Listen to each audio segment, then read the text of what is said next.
કળિયુગ વિશે ઘણી વખત વાતો થતી હોય છે। આપણને બધાને ક્યારેક ને ક્યારેક આ પ્રશ્ન થયો હશે કે દુનિયામાં આટલા બધા દુઃખો અને તકલીફો છે, તો શું આ બધું કળિયુગને કારણે છે? અને જો હા, તો પછી કળિયુગનો અંત ક્યારે આવશે? આજકાલ દુનિયામાં પાપો વધી રહ્યા છે। આ દિવસોમાં ઘણી એવી ઘટનાઓ પણ સાંભળવા મળે છે જે માનવતાને શરમાવે છે। કેટલાક લોકો એવા હોય છે જે ઘણી સમસ્યાઓથી ઘેરાયેલા હોય છે।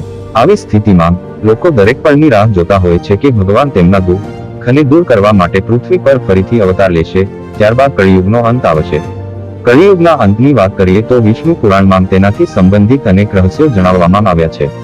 આવી સ્થિતિમાં ચાલો આપણે જાણીએ કે કળિયુગ ક્યારે અને કેવી રીતે સમાપ્ત થશે। મહાભારત બાદ આવી અનેક ઘટનાઓ બની, જે બાદ કળિયુગનું આગમન વધી ગયું।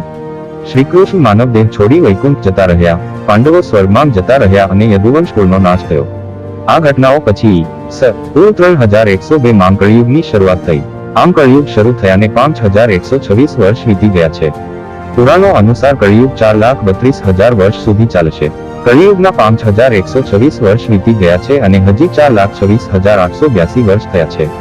આનો અર્થ એ થયો કે તેની શરૂઆત જ થઈ છે। આવી સ્થિતિમાં કળિયુગના અંતને હજુ પણ હજારો વર્ષ બાકી છે। પુરાણોમાં જણાવવામાં આવ્યું છે કે જ્યારે કળિયુગ તેની ચરમસીમા પર હશે, ત્યારે પૃથ્વી પર જીવન ખૂબ જ મુશ્કેલ બની જશે। મનુષ્યની સરેરાશ ઉંમર માત્ર 20 વર્ષ હશે। નાના નાના રોગોથી લોકો મરવા લાગશે। 5 વર્ષની બાળકીઓ માતા બનશે। પૃથ્વી પર અન્નની અછત સર્જાશે। નદીઓ સુકાઈ જશે અને હવામાન ખૂબ જ ખરાબ થઈ જશે। ક્યારેક ખૂબ જ ગરમી પડશે તો ક્યારેક ખૂબ જ ઠંડી પડશે। ગાય દૂધ આપવાનું બંધ કરી દેશે। લોકો બકરીઓ અને ઘેટાના માંસ અને દૂધ પર નિર્ભર થઈ જશે। ચારે બાજુ પાપોનો અત્યાચાર જોઈને લાગે છે કે કલયુગ ખતમ થવાનો છે, પણ ના, કલયુગના હજુ લાખો વર્ષ બાકી છે। આ દૃષ્ટિકોણથી તમે જાતે જ સમજી શકો છો કે જ્યારે ગંભીર કળિયુગ આવશે ત્યારે પરિસ્થિતિ કેવી હશે।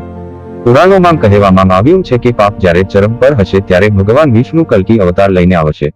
તે પાપીઓનો નાશ કરશે અને સત્ય અને ધર્મની ફરી સ્થાપના કરશે। આ પછી ફરી સતયુગની શરૂઆત થશે।